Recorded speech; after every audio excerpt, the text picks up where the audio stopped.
3, 2, 1. Here we go!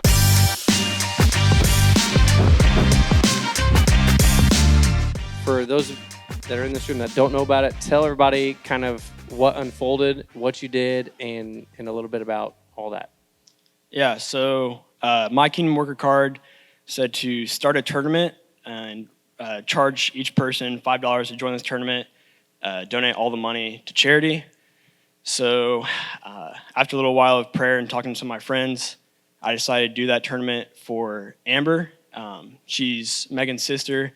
She's diagnosed with breast cancer earlier last year. So I thought, raise money for her. The goal is $10,000. We reached that goal after the tournament, and had the tournament here. Is big show out because a lot of you guys. So thank you for all that support. All right, so you kind of modified your card a little bit, right? Because it didn't say exactly to do that. So you made some adjustments and everything like that. You met your goal, and but you had to be a little bit creative in how you met your goal, right? It wasn't just by people paying a fee to get into the tournament. Talk about just a little bit about all the extra things besides just showing up at the tournament that went into this. Yeah, so originally, when I first called Megan and told her the idea, I thought, let's have the goal at $5,000. And I was like, I have no clue how we're going to reach this goal, but let's make it that. And then I was like, well, we're going to have to find donors to be able to reach that because it would be shocking if that many teams signed up. So the first company we met with, Modern Woodman, they sat down with us, and they do a lot of work with giving back to charities. So one of the guys that works there just sat down with us and went through and was like, all right, how are you going to set up this tournament? How are you going to raise money? How are you going to get people to give you money? And I was like, I don't know. I've never done this before. So he sat down, and he was like, well, if you guys do T-shirts and you put the logos of the companies on the back of the T-shirts, they're more likely to give you money and like all this stuff. So I think it was about $7,000 of that money for the goal was actually directly from companies here in Greenwood who donated money to get back on the back of the T-shirts, to be on slideshows at the tournament, and just get shout-outs and stuff like that. So it's probably an understatement to say you learned a lot during that process, right? for sure, Yeah. And so you had the tournament. It went great. People showed up.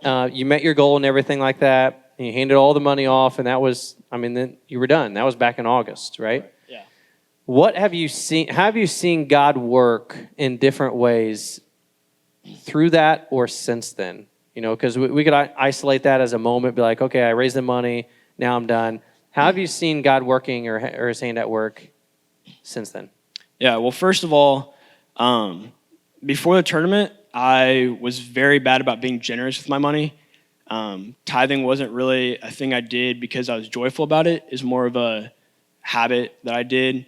After that tournament and seeing what money can do for others, it definitely, first of all, God made a huge change in my heart to just be more giving with my money and supporting others and just finding ways to do that. A big way that God worked is through Amber. All of her treatments went well. She's been cancer-free for almost 4 months now, so that was huge. And then he's given me opportunities that I never would have thought I had.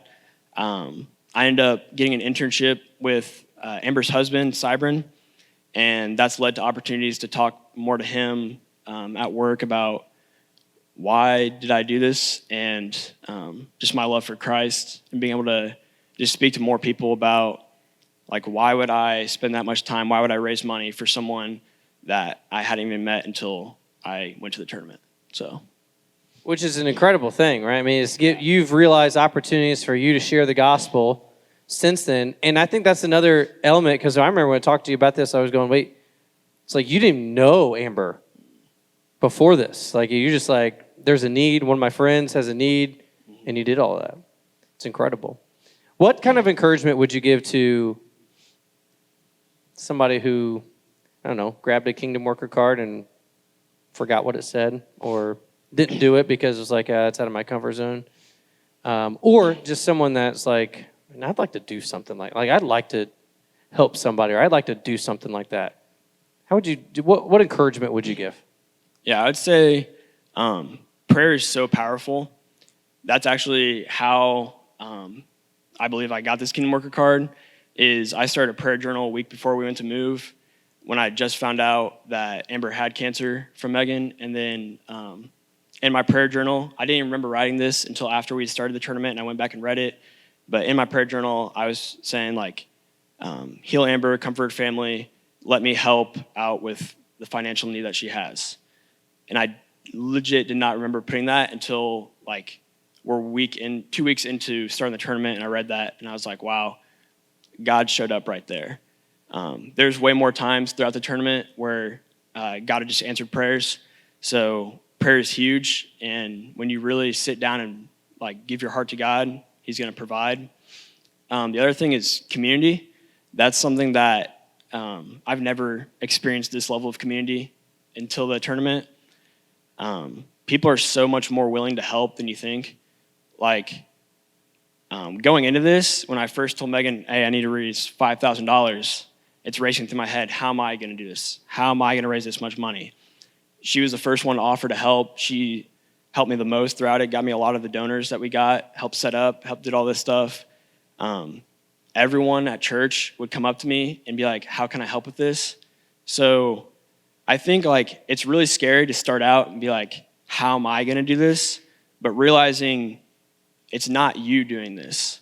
Because once you tell others, you're going to have the support of your small group. You're going to have the support of the church, and God is there with you while you do this, if you're truly doing this for God. That's great. I love that. Thanks for sharing all that, Logan. I hope that his story can be an encouragement to you guys if you find yourself in that situation where you maybe feel like God's tugging on your heart, like, I want to do something, I want to help somebody. Maybe you don't know how to raise the money, but maybe you just have to take the commitment, because that's what it started with, you saying, okay, I'm going to do this. And then it unfolded, and now doors have been opened, and you doubled your original goal, and just a great story. So give it up for Logan. Thanks, Logan.